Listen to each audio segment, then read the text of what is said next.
For the first time in modern history, the United States is facing a rival that might actually overtake it. Not militarily, not politically, but economically. And that's why Washington isn't just competing with China, it's trying to contain it.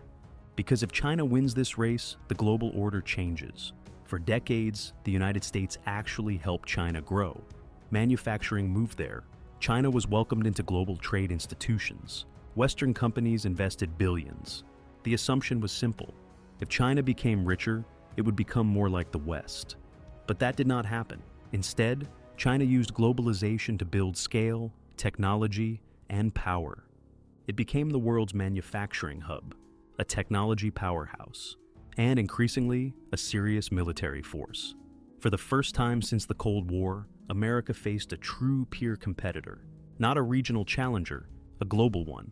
And that is when the strategy shifted, from engagement to containment. If you want to understand containment, look at semiconductors. Chips power everything. Artificial intelligence, missile systems, supercomputers, advanced surveillance, control chips, and you control the future. That is why Washington imposed sweeping export controls. Advanced chips cannot be sold to China. The machines used to manufacture those chips are restricted. Even US citizens working in certain Chinese chip firms face limitations. And America did not act alone. It pressured key allies to join. The goal is clear: slow China's ability to develop cutting-edge computing power. Because without advanced chips, AI progress slows, military innovation slows, technological dominance slows. This is economic warfare, without firing a shot.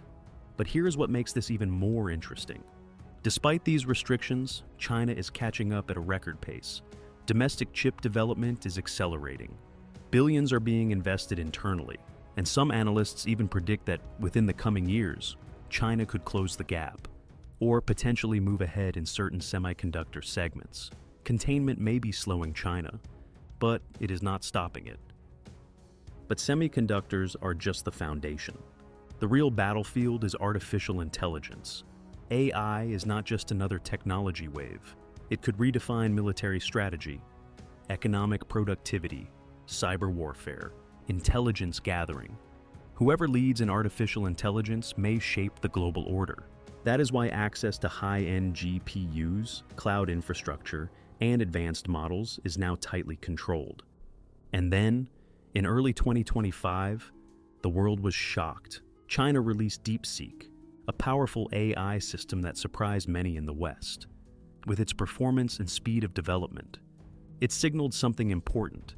China is not just participating in the AI race, it is determined to lead it, no matter the cost. The concern in Washington is simple. If China combines its data scale, industrial base, and state coordination with frontier AI, the balance of power could shift dramatically. So restrictions are expanding, because this is not about apps or chatbots. It is about geopolitical dominance. Beyond technology, the US is restructuring global trade. Supply chains are being diversified. Manufacturing is shifting to Vietnam, India, and Mexico. Investment screening is expanding. This strategy is often called de-risking. But in practice, it reduces China's central role in global production. Tariffs remain. New outbound investment rules are emerging. Critical sectors are being protected. The objective is not collapse, it is limitation. Slow the rise, reduce dependency, prevent leverage. And this pressure extends beyond Asia. The United States has increased pressure on nations in Central and South America.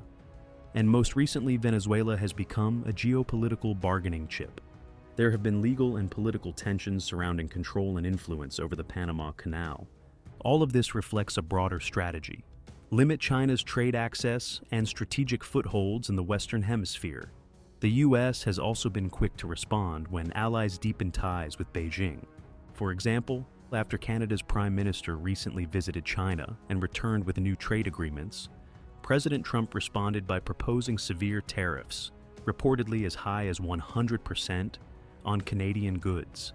The message is clear: doing major deals with China comes with consequences. Then there is the military layer. The United States is strengthening alliances across the Indo-Pacific, more joint exercises, more rotational troop deployments. expanded naval patrols. Much of this activity surrounds one sensitive flashpoint: Taiwan. Taiwan is strategically critical. It sits at the center of semiconductor production. It sits along key shipping routes, and it represents a test of U.S. credibility. For Beijing, Taiwan is a core national priority. For Washington, Taiwan is a strategic red line. Meanwhile, China is rapidly expanding its military capabilities. New aircraft carriers, hypersonic weapons, advanced missile systems, next-generation fighter jets. Some strategic assessments in recent years have suggested that in a full-scale regional conflict, the outcome would be highly uncertain and far more costly for the United States than in past wars. The balance of power in the Pacific is shifting, and both sides know it. History shows a pattern. When a rising power threatens to overtake a dominant one, friction intensifies. Trade becomes political. Technology becomes restricted. Alliances harden. The established power tries to slow the challenger. This is how the Dutch Empire lost dominance. This is how the British Empire eventually gave way to the United States. Economic gravity shifts. Industrial leadership changes. Military power rebalances. History does not repeat perfectly, but it often rhymes, and some argue we are witnessing another great power transition. There is another dynamic unfolding. Some Western nations are beginning to distance themselves from Washington's hardline stance. European countries continue expanding trade relationships with China. Major EU economies rely heavily on Chinese markets and supply chains. Recent disagreements between the European Union and Washington over trade policy, tariffs, and strategic direction have created friction within the Western alliance. In some cases, Europe appears to be pursuing a more balanced approach, seeking economic engagement with China, while maintaining security ties with the United States.